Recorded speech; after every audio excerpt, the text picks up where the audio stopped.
Kahal Kadosh Venirvad, dans la Haftarah de Shabbat Hagadol, nous verrons Eliyahu, le prophète, comme étant un prophète d'unité, un prophète unificateur.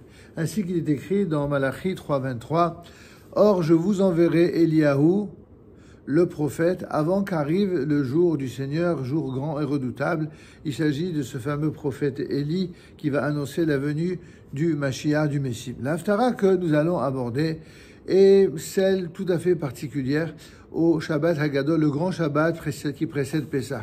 Ce Shabbat, nous lirons la prophétie de Malachi qui traite du grand jour, lequel correspond au grand Shabbat. En effet, le prophète Malachi est le dernier des 12 petits prophètes qui va clôturer toute l'œuvre prophétique. D'après nos sages, il serait lui-même Ezra, le fameux Ezra, le premier des sages, chef de la grande assemblée, Anshe Knesset Gedolah, assurant ainsi une continuité ininterrompue entre la prophétie et la sagesse. Ce dernier prophète résume toute l'œuvre prophétique.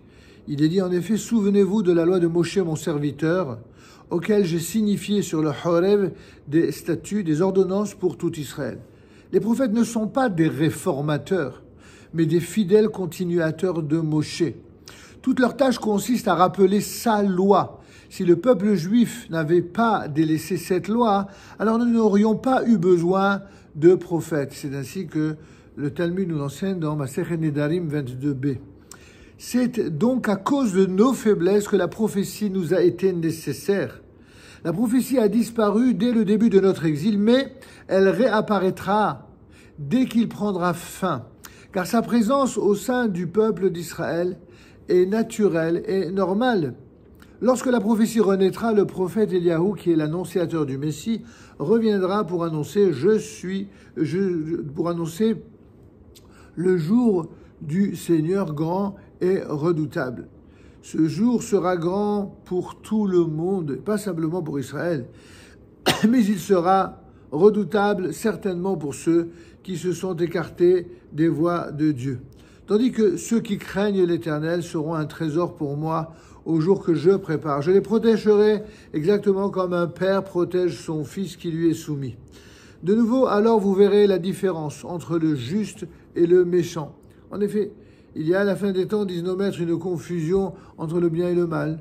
Il y a beaucoup de gens qui savent instrumentaliser le bien pour faire le mal.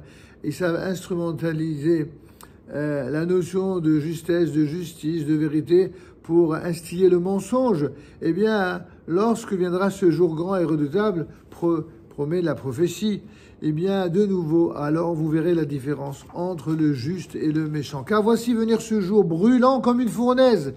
Impies et ouvriers d'iniquité seront tous comme du chaume, et ce jour qui vient va les consumer. Il n'épargnera d'eux ni racine ni rameaux. Mais pour vous qui révérez mon nom, se lèvera le soleil d'équité, portant le salut dans ses rayons, et vous foulerez les méchants qui se réduiront en poussière sous la plante de vos pieds.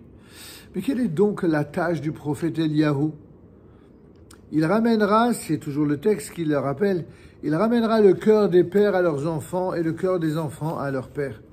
Il existe certes un hiatus entre les pères et les enfants, pas forcément au niveau familial, puisque selon l'exégèse du Rav Kook, il s'agit essentiellement du décalage entre les générations que d'aucuns a pu constater de génération en génération, et sans doute dans la nôtre plus que dans toute autre qui les précédait. Les parents, ce sont les générations de gens pieux versés dans la pratique exclusive des mitzvot. Quant aux enfants, ce sont les nouvelles générations, les bâtisseurs, mais aussi les sionistes, comme l'on dit, comme certains présentent, comme si c'était devenu un sujet, un mot tabou, presque un gros mot. Pas simplement pour les ennemis non juifs d'Israël, mais même pour certains qui, au nom de la Torah, eh bien, ont fait du mot sionisme un emblème politique éloigné de la Torah, alors qu'en vérité, les sources du sionisme ne sont que dans la Torah, le véritable sionisme. Malheureusement, un abîme profond d'incompréhension les sépare.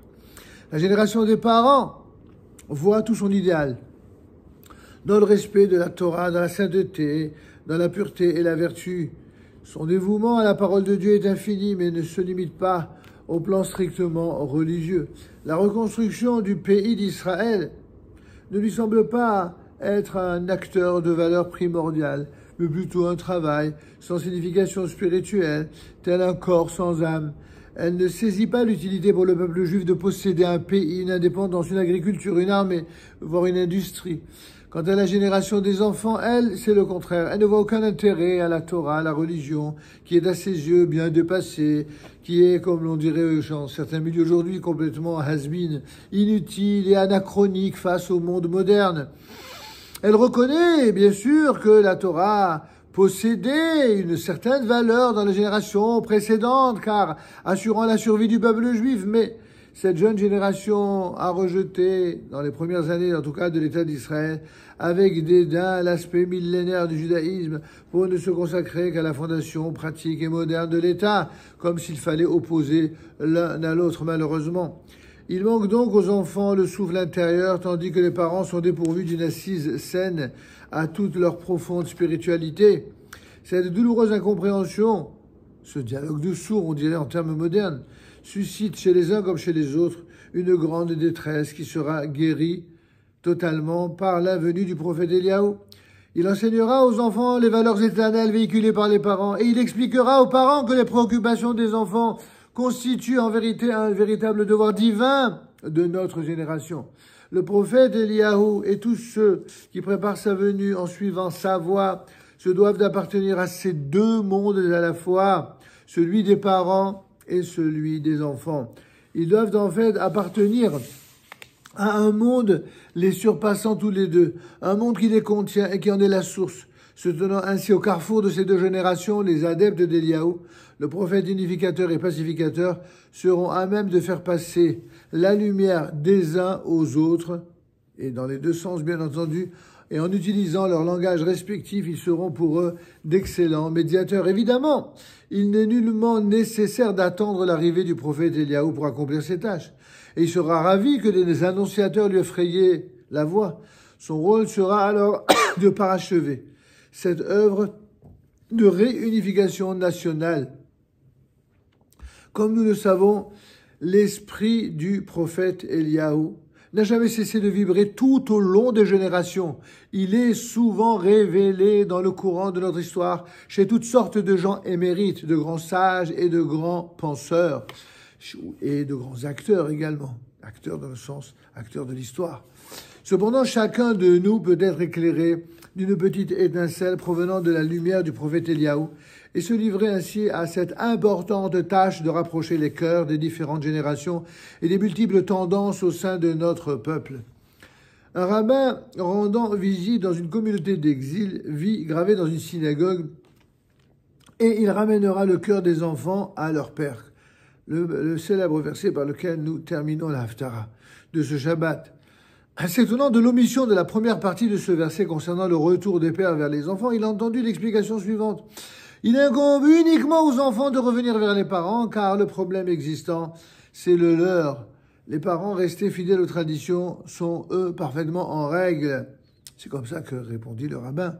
Apparemment, l'opinion du prophète Malachi était tout autre, puisque non seulement il implique dans ce retour les deux côtés, mais il fait même précéder le retour des parents vers les enfants, Veshim Levaod Albanim, lorsque la génération des parents qui est versée dans la foi et dans la Torah se rapprochera de la génération des enfants, présidant ainsi à la résurrection de la nation sur la terre, alors il y aura lieu d'espérer que le cœur des enfants se tournera également vers les parents. Il s'agit non plus d'opposer les générations ou d'opposer les différents secteurs du peuple d'Israël, ou les différents camps idéologiques, il s'agit de les réunifier, d'enseigner à chaque partie le caractère absolument indispensable qui vient paramétrer l'exemplarité et la complémentarité par l'autre partie.